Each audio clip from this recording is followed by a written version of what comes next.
Mr. Marston, please, if you're around. Mr. Chair, and it's worth noting that those cases were resolved by the courts. They didn't need this bill to do it.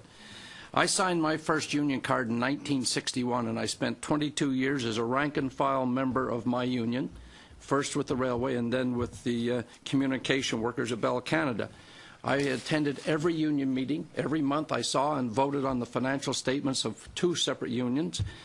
As a delegate later on, I was a delegate to our national convention where I got to see and vote on every financial statement which was audited. Then in about 82, I was elected as an officer in my local, and I attended the Canadian Labour Congress as a delegate every single convention until being elected here.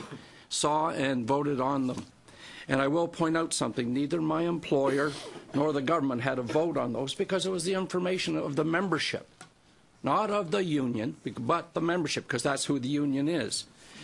Sorry, Mr. Blakey, testimony today has highlighted a fact that your competitors are the ones that want this bill because it'll give them an advantage over you. Would you like to explain that a little bit further?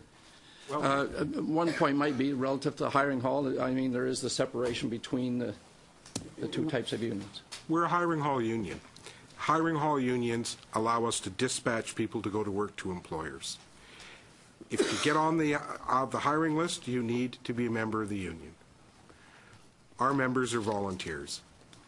Our pension plans, our training funds, we do about have about $600 million invested in training across the country, and we spend about $300 million a year training people. The bill will require us to disclose that information, and it will give our competitors, the merit shop, access to that information. They will know how much money we have, what we spend it on, what we do.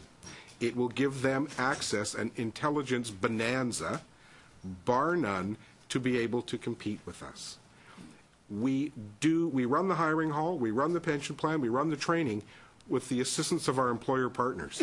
Our employer partners bid against the merit shop.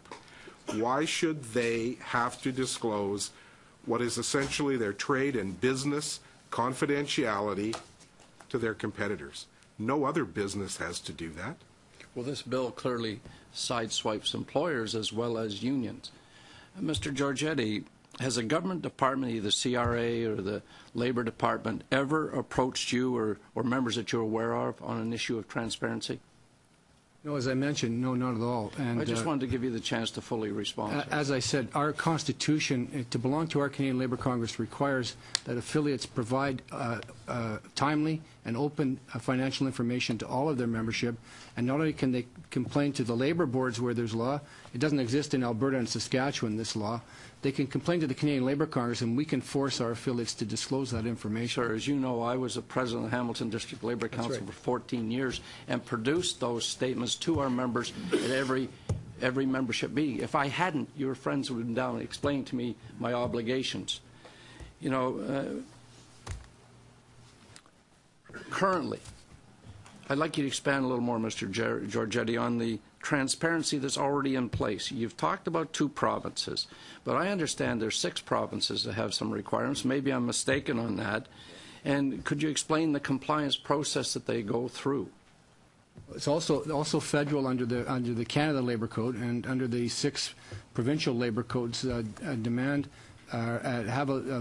demand that unions produce to their members on their demand financial statements, and if they don't, they can complain directly to the Labour Board at no cost, and the Labour Relations Board will conduct an investigation and write an order. In 2010-11, there were 6 orders written by Labour boards commanding that unions provide information on those members' requests.